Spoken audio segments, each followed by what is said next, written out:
J'espère que vous allez bien. On se retrouve pour le brief du jeudi 23 novembre. Il est 9h02. Aujourd'hui, on va parler donc des deux trades où je me suis fait SL hier. Donc, vous allez voir pourquoi c'est intéressant de revenir là-dessus. On parlera également des news économiques, du ratio long and short, du funding open interest, des liquidations. Et enfin, on finira par l'analyse technique du Bitcoin pour voir ce qui pourrait se passer dans les 24 prochaines heures.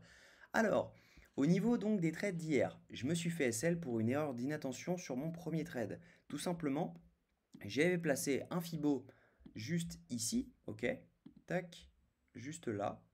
Bon, j'ai pas pris l'aimant, c'est pas grave. Hop, et je suis rentré donc dans cette zone avec un SL donc sous cette, enfin juste en gros sous cette mèche, ok, tac, donc un long, je suis rentré donc bas de zone de rechargement et je suis mis en fait juste sous cette mèche, ok, et en fait on est venu me chercher tout pile pour repartir. Tout simplement du fait que je n'avais pas vu ce FVG. Je ne l'avais pas vu en 4 heures. Si je l'avais vu, je me serais mis sous cette mèche. Parce que tout simplement, on prend toujours la mèche sous le FVG pour placer son stop loss. Donc voilà, j'avais pas vu ça. Ça a fait un petit peu mal, mais ça va. Bon, ça va, je reste sur une journée à moins de R, donc ça va. Ensuite, le deuxième SL que je me suis pris était celui-ci. Hop, donc si jamais on se met hop là comme ça, j'ai pris le FVG, la zone de rechargement de short, et je voyais une trendline. Donc tout simplement, j'ai ouvert mon short, juste ici, ok, fin de FVG, avec donc le SL au-dessus de la trendline. Ok. Et en fait, bah, tout simplement, il est venu me chercher, et je pense que il pourrait pump. Et le but était d'aller chercher des plus bas. Donc pour le moment, je cherche une entrée pour longue, vous allez vite comprendre pourquoi. Et ensuite, je chercherai mon entrée pour short. Mais pour le moment, il n'y a pas grand-chose. Alors, au niveau des news économiques, on n'a pas grand-chose aujourd'hui, étant donné que c'est Thanksgiving aux États-Unis et jour férié au Japon. On n'a pas grand-chose, hein. Si vous comptez sur la France pour impacter le marché crypto, c'est pas encore le moment. Demain, c'est pareil, ce sera journée fériée aux États-Unis. En revanche, on aura un discours de Lagarde demain en prévision donc des chiffres sur l'inflation européenne la semaine prochaine, donc jeudi prochain. On va également avoir mercredi prochain le PIB trimestriel américain qui aura un impact assez conséquent sur le dollar et potentiellement donc sur le consensus américain lors du prochain FOMC.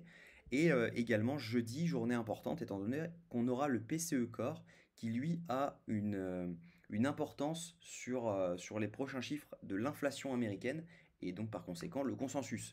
Au niveau du ratio long and short, on voit que les shorts sont en train de reprendre le dessus sur Binance. Donc clairement, on a des liquidations au-dessus qui sont en train de se placer sur Binance.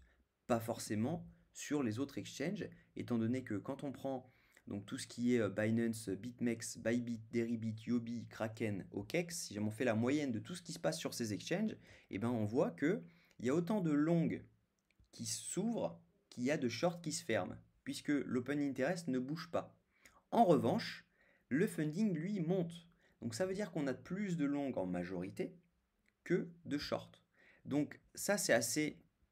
On pourrait en gros se dire tout simplement, il va y avoir une dernière chute, ok. Donc c'est pour ça que j'attends pour mon entrée longue, ok. Parce que on a pas mal de gens qui shortent, on le voit sur Binance, mais en majorité, les gens sont en train de long. Donc tout simplement, on pourrait les liquider à la baisse pour ensuite aller liquider toutes les positions sur Binance, parce qu'elles représentent quand même une belle partie.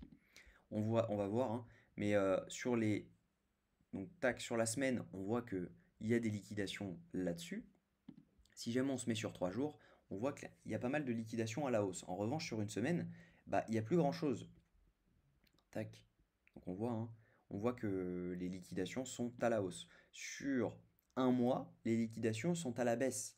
Donc pour moi, on pourrait faire un dernier pump pour aller chercher ces liquidations avant de venir chercher tout ça. Et en fait, là où ça ferait du sens, ce serait de revenir chercher donc les 38 500, donc environ juste au-dessus, hein. Tac, si jamais on met, hop, si jamais par exemple on se mettait là, milieu de range et haut de range, ça pourrait donner cette box-là de short. Ça pourrait potentiellement donner, hop, un short comme ça. Donc dans cette box-là, il faut trouver par exemple un HTF, un pivot, quelque chose comme ça, une mèche qui avait donc juste ici pour pouvoir se protéger. Mais voilà, l'entrée, elle pourrait être dans ce coin-là. À voir, hein, à confirmer. Maintenant, il faut attendre une structure, etc. pour se positionner. Pas besoin de se positionner sur la mèche. Mais voilà. Pour moi, on pourrait revenir, donc, pour aller chercher tout le monde, hein, vraiment pour aller chercher tout le monde. Je vais mettre l'aimant cette fois. Besoin de précision. On pourrait revenir chercher donc soit ce premier arrêt dans la zone de FVG, soit directement venir chercher cette zone-ci pour pouvoir donc tout simplement, mais ça m'étonnerait qu'on ait autant de volates un jour férié, donc ça serait peut-être simplement le premier arrêt, ok? Sachant qu'on est jour férié, hein. Ça pourrait être le premier arrêt, on prend le FVG, et ensuite on reliquide tout le monde, et on arrive dans cette box, ok? Et là, faut prendre profit, je pense. Sauf si vraiment les gens continuent à short. Mais si jamais on arrive dans cette box, normalement, il faut prendre profit. Parce que là, il n'y a plus grand-chose au-dessus, quoi. Donc, il n'y a plus vraiment sens d'y aller, sauf si le spot achète. Donc voilà. Moi, je partage tous mes trades directement sur mon Twitter. Donc, je vous invite à me follow et activer les notifications si vous voulez suivre mes trades. Ce sera un grand plaisir. Et puis voilà, si la vidéo vous a plu, je vous invite à liker, commenter et vous abonner. Et puis en attendant, je vous souhaite une très bonne journée. On se dit à demain, même heure. Prenez soin de vous.